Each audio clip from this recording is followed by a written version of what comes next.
a livestock. So Klamath has a livestock ordinance, and it's written there: 2 large animals per acre or 24 small animals.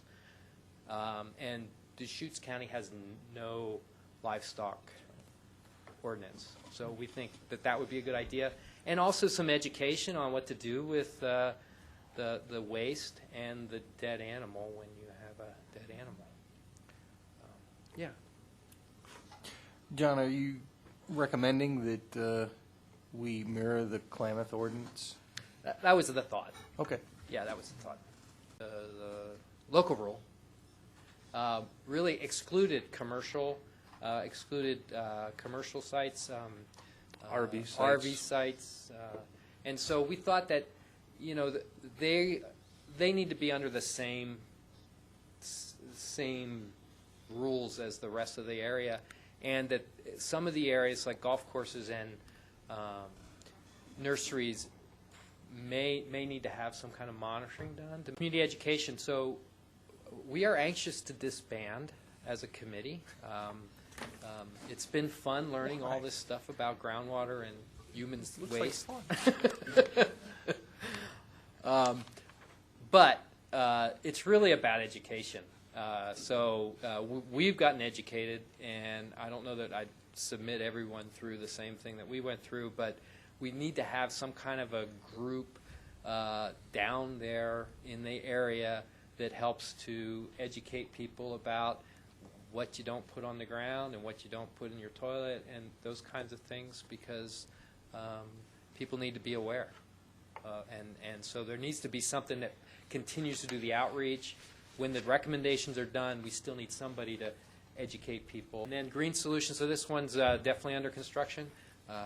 You want to talk about composting toilets, or? If you look at the level of nitrate contamination, a composting toilet is the one that puts the least nitrates into the ground. So if we want the best available technology, a composting toilet is the way to go.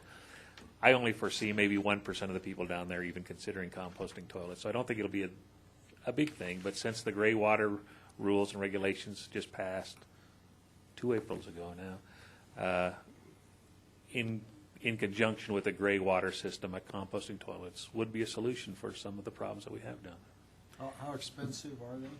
Composting toilets are really relatively inexpensive.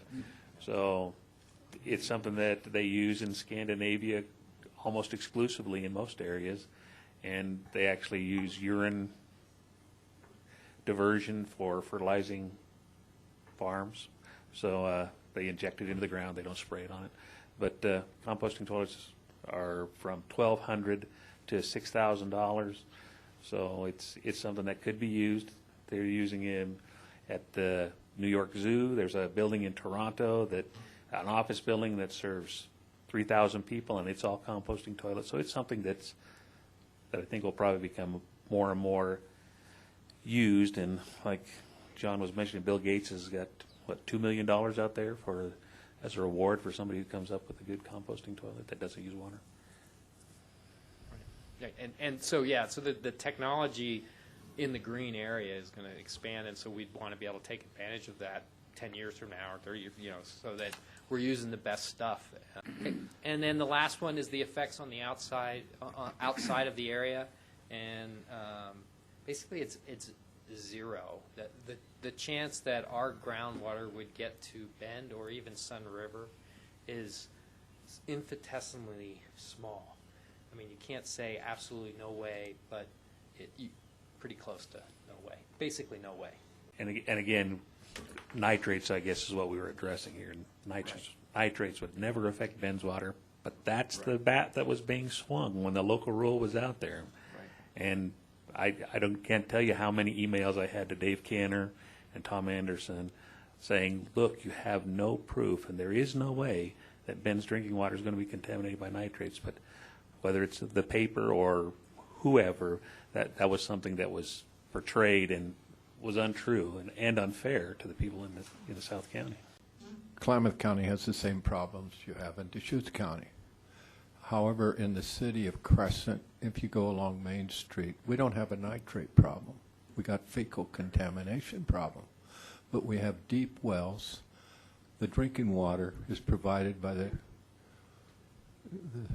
water system in Crescent, so that it doesn't have a drinking water issue. But we have people living and raising their children.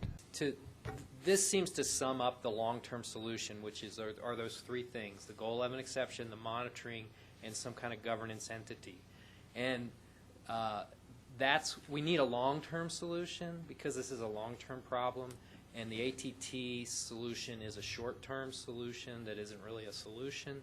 And so that's why if we have a moratorium on the ATTs that allow us to get to the long-term solution more easily, that's why we need to do it. So these are really the four recommendations that are kind of the top of the list.